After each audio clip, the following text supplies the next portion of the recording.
Ipob has rightfully been declared a terrorist organization by the Nigerian government. It is engaged in terror activities, illegal taxation, use of weapons against the armed forces and the police, and attack on the national institutions. Calls for independence seem to be sweeping the globe, from northern Iraq to northern Spain. But one area that receives less attention is where the Ipob people in southern Nigeria live. They're a distinct linguistic and ethnic group among many in Nigeria. They're pushing to break away from Abuja and form a separate state called Biafra. But the government has labeled the group a terrorist organization. The movement's leader is on trial for treason, but on Tuesday's hearing, he failed to show at court. In fact, he's been missing for weeks, and his lawyer says the government took him following a military operation in his home city. Well, I'm joined now from London by the deputy leader of the indigenous people of Biafra, Uche Okafor-Mefor. He's also the second in command of what's called the Great Army of Biafra. Thanks for joining us, Uche Okafor-Mefor. Good to have you on the Newsmakers. So, your leader, Nnamdi Kanu, didn't show up in court. Thank you very much. Do you have any idea where he is? No, I don't. I don't have an idea. The Nigerian military should be able to provide an answer to that. And so every inquiry regarding the supreme leader of indigenous people of Biafra, who is also my leader, Mazi Nnamdi Kanu, should be directed to the Nigerian military. They were the people who unleashed terror and mayhem on his residence, in the process killing and spilling the blood of a cross-section of Biafran youths. A number of them were taken away, sizable number were mowed down. It was at this particular point in time that we lost contact with our leader. And so it is only very fair to direct that question to the Nigerian military, to Muhammad Buhari, the arch-genocidist, the terrorist, who is actually diverting state resources to unleashing terror on innocent indigenous civilian population. Okay, but you heard Garba Shehu, Buhari's spokesman, in the build-up to us talking, where he says it's clear they consider you terrorists. And this is along with governors of 5 other states in the region, because they say the group uses weapons against the state, there's illegal taxation, and the attacking of national institutions. What's your response to that? Well, first of all, terrorists behave in a systematic pattern. If we are terrorists, maybe, of course, I should be a terrorist. You are talking to me now, you know my address, you know where I'm coming from, and the indigenous people of Biafra, for avoidance of doubt, are indigenous to the land of Biafra. They are the original owners of land of Biafra. They are everywhere. They are legitimate in every country where they are. They go about their normal duties. They engage meaningfully in the lives of communities where they are. They have friends, they have relatives, they have families, they go to work, they come back. They are professionals in their fields. You have lawyers, you have doctors, you have captains of industries, and of course you have religious leaders. You have ordinary people, men, women, and children. They are everywhere, and we are not hidden. If we are terrorists, we shouldn't be coming out in the public and mingling with ordinary people. And as a matter of fact, Garba Shehu is a product of the symptomatic institutional decay that Nigeria has become, has indeed dished out in recent times. It is about official deception in highest quarters.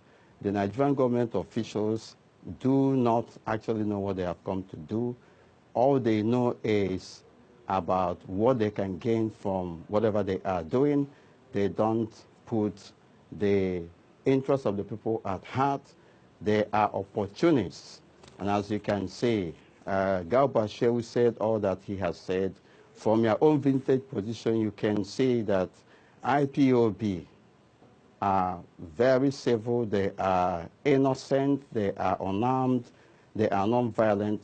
All we want is referendum. All Okay. we want is a democratic process of referendum to ascertain where the people of Biafra want to be, whether they want to be in Nigeria or in Biafra.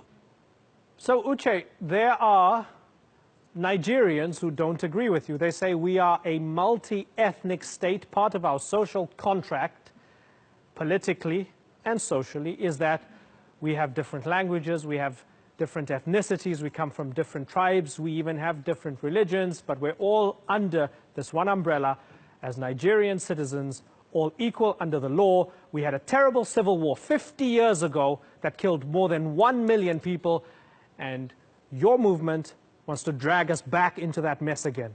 How do you respond to them? Well, it is very unfortunate. People who are saying all these things are either selfish or that they don't know what they are saying. As a matter of fact, indigenous populations are lumped together. They are forced to live in that contraption called Nigeria. There is no agreement for them to come together to become Nigerians. Nigerian citizenship was forced on them. Nigeria is a concussion, a contraption by the British. It is a Rugadian creation. It is an evil empire where people from diverse cultures, people who don't have any value, common value system, no common religion, no social, no common cultural values are brought together to live. And what you are seeing today is the consequences of that forced union. In the northern part of that contraption called Nigeria, you have the Islamic religion. In the southern part, you have Christianity, you have traditional religion. And then these people from the northern part think that, and they have always professed it, that Nigeria is their forefathers' estate. They are very violent. They are only good in unleashing terrorism against other indigenous populations who are living there. They have nothing to produce. They have nothing to bring to the table. They are unproductive. And just like the colonial masters we say, the north and south are just like oil and water that can never mix. And so anybody telling you that he is a Nigerian must be lying to him or herself, because in the first place, before Nigeria was concocted, there were indigenous populations. Ask those people where they come from. If you are accosted a Nigerian now, anybody that claiming that to be a Nigerian, and ask him where he is or where she is coming from, he will definitely go back to his ethnic or cultural origin. But what's the problem of? What's the problem with having? Origin. Certainly, what's the problem with having an ethnic background, an indigenous background, your own religion, which might be from where you came from, but also being a Nigerian citizen and agreeing to be a part of the political system of Nigeria? Why do the two have to contradict each other? Why does everybody with a different ethnic identity need their own country? It is symptomatic for evidence of the fact that Nigeria is not working. It is an eloquent testimony of the fact that people who are lumped together in that contraption called Nigeria are not supposed to be together.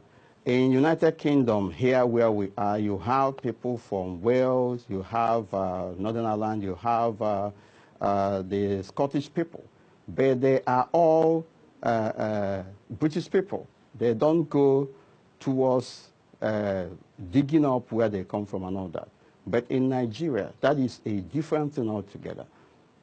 Our cultures are hostile to one another. Our religions are hostile to one another. We don't have common value systems. Are your religions and so only... everything is imploding. Okay. Again, okay. ask yourself okay, why we are always talking about unity, unity, unity. Okay, hold on. Why are we forcing ourselves to unite? You say our religions are hostile to one another, which leads me to ask you about what Nnamdi Kanu told the BBC. And this, I think, is a really important line here. When I first read it, it jumped out at me, and I thought maybe he was misquoted, but it seems as if he wasn't. He said, should any other part of Nigeria wish to join Biafra, they are welcome to do so, as long as they are Judeo-Christian, the value system that underpins Biafra. That sounds like an exclusionary, supremacist mentality, doesn't it, Uche? It is not. Tell me the why. Northern Hausa Fulani, yeah, I'm telling you, the Northern Hausa Fulanis have started right from the outset to exclude others. Mohammed Buhari, for instance, has excluded people from Biafra land. He has been saying that we do not vote for him. He compared us to 5% to 95% and all that. You must have heard it. And so the issue of hate speech, the issue of hate conduct started from Ahmadu Bello. So let me ask you, is there any law on the books of Nigeria? Muhammad Buhari is carrying it on. Is there any law on the books that you can name to me right now on this program that discriminates against the Igbo people?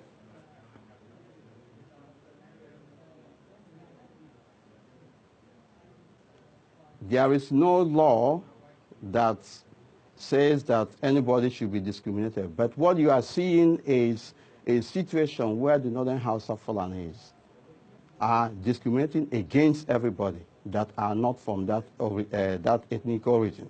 And it is manifesting in every aspect of life. So, for instance, so when Goodluck Jonathan was president, of Nigeria, when Goodluck Jonathan was president, what was that then? He's not a Northern Fulani. No, he's not a Northern Fulani, because his emergence as president was a child of circumstance. Okay, Uche Mefor. Before he became president, it was very contentious. Okay, it's been good to talk to you. God. And I'm glad we've covered the story, because we spoke to the Nigerian government and now we've spoken to you. And I hope you'll come back on the program. Hopefully we can get the two of you together in a debate. That would be fantastic to host. Uche Mefor, I thank you for joining us here on the Newsmakers.